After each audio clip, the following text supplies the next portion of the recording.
কৃষক কৃষি তার উন্নয়ন সব নিয়ে আমাদের এই আয়োজন। বাংলার কৃষি, বাংলার কৃষি, বাংলার কৃষি। ফলবে ফসল ভরবে গোলা আরো বেশি বেশি।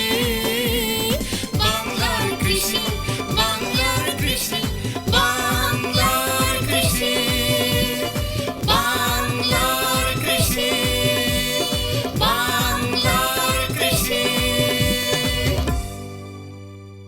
সুপ্রিয় দর্শক, বাংলার কৃষি অনুষ্ঠান থেকে শুভেচ্ছা জানাচ্ছি। কৃষি বিষয়ক নানা রকম তথ্য, প্রযুক্তি ও পরামর্শ নিয়ে আমাদের প্রতিদিনের কৃষিভিত্তিক এই আয়োজন বাংলার কৃষি। কৃষক ভাইয়েরা, আমাদের আজকের অনুষ্ঠানে দেখবেন মাঠ ফসলের করণীয় সম্পর্কে একটি মাঠ প্রতিবেদন এবং সেই সঙ্গে থাকছে কৃষি বিষয়ক নানা রকম তথ্য ও পরামর্শ। অনুষ্ঠানের শেষাংশে থাকছে মৎস্য বিষয়ক প্রতিবেদন। শুরুতেই মাঠ প্রতিবেদন।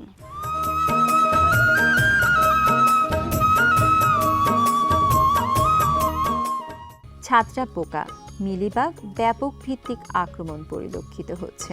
উল্লেখ্য যে ছাত্রা পোকা, যা ইংরেজিতে মিলিবাগ নামে পরিচিত, আকৃতিতে অনেক বড় বলে এদের জায়ান্ট মিলিবাগ বলে অভিহিত করা হয়। জায়ান্ট মিলিবাগ পোকার বিস্তৃতি কেবল বাংলাদেশে নয়, এদের ভারতের সুদূর পাঞ্জাব থেকে আসাম অঞ্চল পর্যন্ত পাওয়া যায়। এই ধরনের ছাত্রা পোকা কাঁঠাল, আম, পেয়ারা, বট, লেবু জাতীয় এবং পেঁপে সহ ৬২ প্রজাতির গাছে আক্রমণ করে থাকে। বাংলাদেশে এদের আক্রমণ সবচেয়ে বেশি কাঁঠাল গাছে এবং কিছু ক্ষেত্রে আম গাছে পরিলক্ষিত হয়। সাধারণত এ পোকার আক্রমণ মাত্রা ব্যাপক পর্যায় পর্যন্ত পৌঁছায় না, আবার প্রতি বছর দেখাও যায় না। তবে অনুকূল আবহাওয়া, শুকনো ও উষ্ণ এবং বেশ কিছুদিন বৃষ্টিবিহীন আবহাওয়া পেলে এদের ব্যাপক ভিত্তিক আক্রমণ হতে পারে। বাংলাদেশ কৃষি গবেষণা ইনস্টিটিউটের কীটতত্ত্ব বিভাগ বিভিন্ন স্থানে এই পোকার ব্যাপক ভিত্তিক আক্রমণ পরিলক্ষিত হওয়া মাত্র পোকাসমূহকে শনাক্তকরণ সহ প্রয়োজনীয় দমন ব্যবস্থাপনার উপর গবেষণা কার্যক্রম পরিচালনা করা সহ করণীয় ব্যবস্থা নিয়ে আসছে। এরই ধারাবাহিকতায় ঢাকা ক্যান্টনমেন্টে এই সংক্রান্ত কার্যক্রম বর্তমানে চলমানও রয়েছে। জায়ান্ট মিলিবাগের জীবনচক্রের অপ্রাপ্ত বয়স্ক অবস্থায় স্ত্রী পোকা ক্ষতি করে থাকে। স্ত্রী নিভস দেখতে ডিম্বাকার, চ্যাপ্টা এবং এদের শরীর সাদা পাউডার জাতীয় পদার্থ দ্বারা আবৃত থাকে। পুরুষ পোকা এক জোড়া কালো পাখাযুক্ত। এই পোকার জীবনের বিশেষ বৈশিষ্ট্য হলো এরা কেবল ডিম অবস্থায় ৫ থেকে ৭ মাস পর্যন্ত কাটায় এবং বাকি সময় সাধারণত নভেম্বর থেকে মে মাস পর্যন্ত সক্রিয় থাকে। যেহেতু এই পোকাটি লোকালয়ে অবস্থিত বিভিন্ন কাঁঠাল বা আম গাছে আক্রমণ করে থাকে, সেহেতু এদের ব্যাপক ভিত্তিক আক্রমণের ফলে জনমনে অনেক সময় ভীতির সৃষ্টি হয়ে থাকে।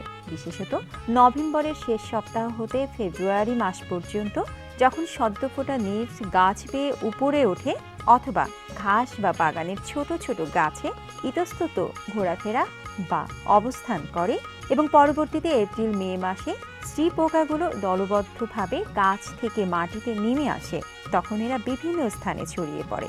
এপ্রিল মে মাসে স্ত্রী পোকাগুলি ডিম পাড়ার জন্য অধীর থাকে বলে উপযুক্ত স্থানের সন্ধানে এরা দ্রুত ছড়িয়ে পড়তে থাকে। তবে এক্ষেত্রে জনমনে ভীতির সঞ্চার হওয়ার কোনো কারণ নেই, কারণ এ পোকাটি অত্যন্ত নিরীহ প্রকৃতির। মানুষের শরীরে ক্ষতি সাধিত হয় এমন কোনো উপাদান এই পোকাটির মধ্যে নেই। ছড়িয়ে ছিটিয়ে থাকা স্ত্রী পোকাগুলো যেহেতু উঠতে পারে না, সেহেতু এদের ঝাঁটা বা অন্য কিছুর সাহায্যে একসাথে করে পুড়িয়ে ফেলা বা ১-১.৫ ফুট গভীর গর্ত করে পুঁতে ফেলা উচিত। যে স্থানসমূহে এই পোকার আক্রমণ পরিলক্ষিত হয়ে থাকে, সে স্থানসমূহে পরবর্তী নভেম্বর-ডিসেম্বর মাসে নিবিড় পর্যবেক্ষণ করা দরকার এবং সদ্য ফোটা নিভস গাছ বেয়ে উপরে ওঠা শুরু করা মাত্রই দমন ব্যবস্থাপনা সমূহ প্রয়োগ করা প্রয়োজন। মনে রাখা দরকার, প্রথম হতে সাবধানতা অবলম্বন করলে এই পোকার দমন করা মোটেই কঠিন কাজ নয়। নিভস গাছ বেয়ে উপরে ওঠা শুরু করা মাত্রই বিশেষজ্ঞদের পরামর্শ নেওয়া বা যোগাযোগ করা একান্তভাবেই প্রয়োজন। এই ক্ষেত্রে কীটতত্ত্ব বিভাগ বাংলাদেশ কৃষি গবেষণা ইনস্টিটিউট, টেলিফোন নম্বর 92638609, 92940079, মোবাইল নম্বর 01711907886 বা উদ্ভিদ সংরক্ষণ উইং, কৃষি সম্প্রসারণ অধিদপ্তর, টেলিফোন নম্বর 91312995 এ যোগাযোগ করা যেতে পারে। বিশেষ করে গত বছরের আগের বছরে একটা ব্যাপক তোলপাড় দেখেছিলেন জায়ান্ট মিলিবাগ নিয়ে। বিশেষত আপনারা খেয়াল করে থাকবেন, যদি মনে থাকে, এপ্রিল মে মাসের দিকে আমাদের হোম ইকোনমিক্স কলেজকে ছুটি ঘোষণা করা হয়েছিল একটিমাত্র পোকার আক্রমণের কারণে। সেটা হচ্ছে জায়ান্ট মিলিবাগ। ব্যাপকভাবে চারিদিকে ছড়িয়ে পড়ছিল একটা আতঙ্ক। সেটা কিন্তু সেই এপ্রিল মে মাসের কথা। সেই জায়ান্ট মিলিবাগ নিয়ে আমরা গত বছর বিস্তারিত গবেষণা করেছি এবং সেই বিস্তারিত গবেষণার ফলাফলে আমরা এখন বলতে সক্ষম যে শতকরা 100% আপনারা এই জায়ান্ট মিলিবাগ পোকাটিকে দমন করতে পারবেন যদি সঠিক সময়ে সঠিক পরিচর্যা বা ব্যবস্থাটা আপনারা নেন। সেটা কীরকম সেটা আমরা আজকে বলি। জায়ান্ট মিলিবাগ আপনারা এপ্রিল মে মাসে যে পোকাটি দেখেন সেই পোকাটা কিন্তু এই গাছ থেকে নেমে আসে। সেটি কিন্তু একটু পরিপূর্ণ পোকা, যেটাকে আমরা পূর্ণাঙ্গ পোকা বলি, অ্যাডাল্ট জায়ান্ট মিলিবাগ। স্ত্রী পোকা মেনলি ওই সময়টা নেমে আসে গাছের নিচে, যারা ডিম পাড়ার জন্য আসে। আপনার সেই এপ্রিল বিশেষ করে মে মাসের প্রথম সপ্তাহে তারা মাটির মধ্যে ডিম পাড়ে। সেই ডিমটি কিন্তু দীর্ঘদিন মাটির মধ্যেই থাকে। এই যে এখন যে সময়টা যাচ্ছে, অর্থাৎ নভেম্বরের দ্বিতীয় সপ্তাহ থেকে সেই মাটির মধ্যে ডিমগুলো কিন্তু আস্তে আস্তে বাচ্চা ফুটে বের হতে থাকে, যেটাকে আমরা বলি অপ্রাপ্তবয়স্ক ডিম। এরা কিন্তু উঠতে পারে না, এরা হেঁটে হেঁটে এই ক্রল করে করে গাছ বেয়ে উপরে ওঠে এবং ওই যে গাছের যে নতুন শাখাগুলা দেখছেন আপনারা, সেই নতুন শাখাগুলাতে যে ওরা সেই শাখা থেকে রস চুষে খায় এবং বড় হতে থাকে। এটা আস্তে আস্তে তার শরীরের চারিদিকে একটা মোমের মতো সাদা আবরণ তৈরি করে, যে কারণে ওই অবস্থায় তারা যখন উপরে চলে যায়, এমনকি জানুয়ারি ফেব্রুয়ারি মার্চ মাসে তাদেরকে ওখানে কীটনাশক দিয়ে হোক বা যে কোনো কারণেই হোক এটাকে দমন করা খুবই কষ্টসাধ্য ব্যাপার। তাদেরকে দমন করার প্রকৃষ্ট উদাহরণ হচ্ছে এখন আমি আপনাদের দেখাচ্ছি। পদ্ধতিটি খুব সহজ। আপনার যে জায়গাটায়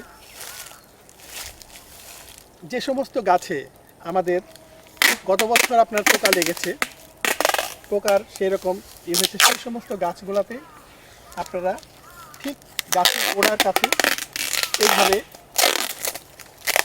প্যাকেজিং টেপ দিয়ে আপনারা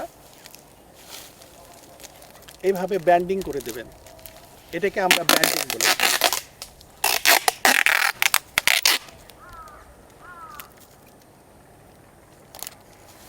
এই টেপটি অন্য কিছু না, এটা আপনারা জাস্ট আমরা যে প্যাকিং করি সেই প্যাকিং করার জন্য যে টেপ, অত্যন্ত সস্তা দামের। আপনি যে যত বড়ই গাছ হোক বা যত মোটাই গাছ হোক, যে কাণ্ডের গাছে ঠিক এইভাবে প্যাকেজিং করে দেবেন। এইভাবে যদি আপনি ব্যান্ডিংটা করেন তাহলে ওরা আস্তে আস্তে যখন ক্রল করে আসবে, দেখবেন গাছের নিচের দিকে শত শত ছোট ছোট সেই পোকার বাচ্চাগুলো এই নিচের দিকে থাকবে। এরা কিন্তু একটু এই ব্যান্ড অতিক্রম করে উপরের দিকে যাবে না।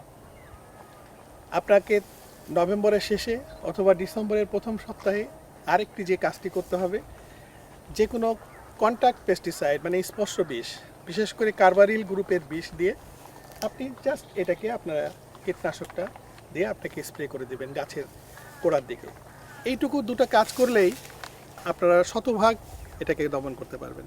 বাংলার কৃষি, বাংলার কৃষি, বাংলার কৃষি।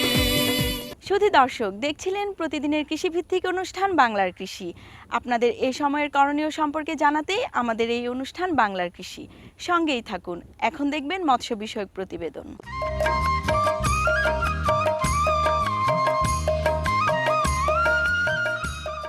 আমাদের দেশের নদী, নালা, খাল, বিল, হাওর, বাওড় একসময় দেশীয় মাছে পরিপূর্ণ ছিল।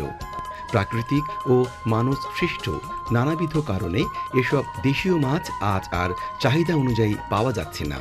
এ অবস্থা থেকে পরিত্রাণ পেতে এবং দেশের প্রাকৃতিক জলাশয়গুলোতে মাছের উৎপাদন বৃদ্ধিকল্পে দরকার সমন্বিত প্রয়াস, জনসচেতনতা সৃষ্টিসহ মাছের প্রাকৃতিক আবাসস্থলের উন্নয়ন এবং দেশীয় মৎস্য সম্পদ সংরক্ষণ ও উৎপাদনের জন্য বৈজ্ঞানিক ভিত্তিক সামাজিক ব্যবস্থাপনা। দেশীয় ছোট মাছ, বিশেষ করে মলা, পুঁটি, ঢেলা এসব পুষ্টিগুণে সমৃদ্ধ বিধায় রাতকানা, রক্তশূন্যতা সহ অপুষ্টিজনিত রোগ প্রতিরোধে গুরুত্বপূর্ণ ভূমিকা পালন করে থাকে।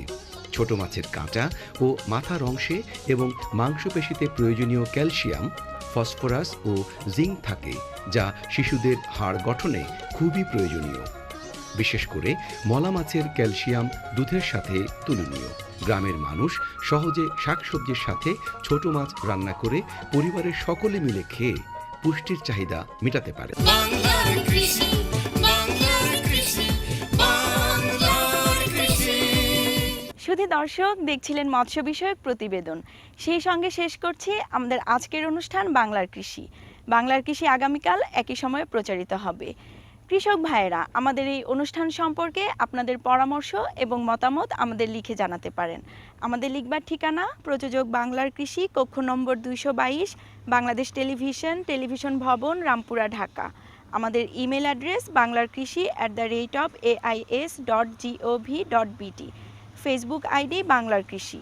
আপনারা ইচ্ছা করলে ইউটিউবে বাংলার কৃষি অনুষ্ঠানটি দেখতে পারেন। কৃষক ভাইয়েরা, আপনারা সবাই ভালো থাকুন, সুস্থ থাকুন, সেই প্রত্যাশায় শেষ করছি আমাদের আজকের বাংলার কৃষি। আল্লাহ হাফেজ। কৃষক কৃষি